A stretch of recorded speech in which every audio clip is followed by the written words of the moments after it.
Hi, I'm Rob Bierregaard, author of Belle's Journey, illustrated by my good friend Kate Garchinsky. Belle's Journey is the story of a young osprey tagged on Martha's Vineyard who migrated from Martha's Vineyard out over the Atlantic Ocean to the Bahama Islands and down into Brazil and back. We know that she did that because I put a little radio transmitter on her back that enabled us to follow her hour by hour on her travels down to South America and back. I borrowed two parts of the travels of two other young ospreys that I had tagged to put together in Belle's Journey from Martha's Vineyard to Brazil and back. I used a bird. Belle's crossing at the Atlantic was Belle's. Her crossing of the Caribbean Sea when she runs into a hurricane was a different bird's trip.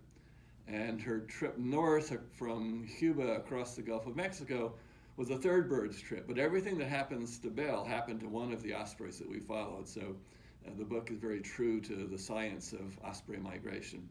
What happened with the real Belle, and this happens with a lot of ospreys, is it takes them a long time to actually find a mate and an unoccupied territory where they can set up a nest. So the real Belle continued to migrate back and forth from South America to Martha's Vineyard and Cape Cod for 7 years. And that's the longest that any young osprey has ever carried a radio transmitter, satellite transmitter. And it's almost as long as any osprey in the world anywhere has carried a transmitter. So last year in 2017, Belle was on her 6th trip north, and her radio, which had lived 3 years longer than most radios are expected to, was beginning to falter.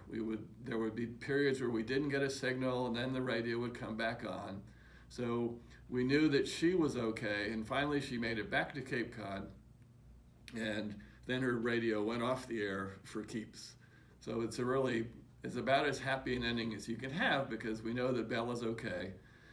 Now there's the mystery of what Belle is doing, when will she nest. There's so many people watching ospreys on Cape Cod and Martha's Vineyard that we think it's pretty likely that one day someone will call us up or email us and tell us that they've seen an osprey on a nest with an antenna on her back, and that would be Belle.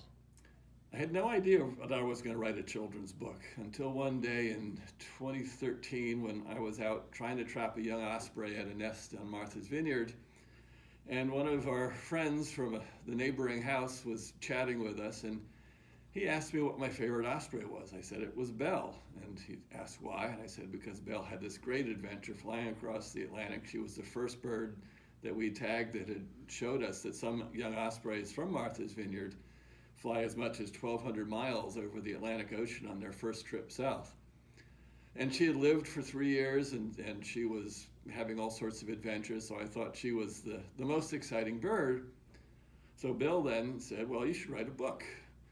A kid's book about her, and I hadn't thought about that, but I was willing to talk some more. So he said, do you know the book Paddle to the Sea? I said I didn't, and he said, well, you should look at that book because it would be a great model. It's a very famous book, children's book, and it would be a great model for a book about Belle migrating to South America and back.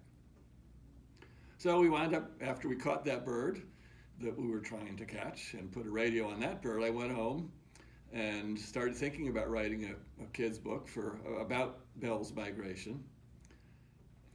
So I put together the story and didn't know what to do then, and through a sort of fortunate set of I know someone who knows someone who knows someone who knows someone, I wound up at Charlesbridge, and with this book between covers, very exciting.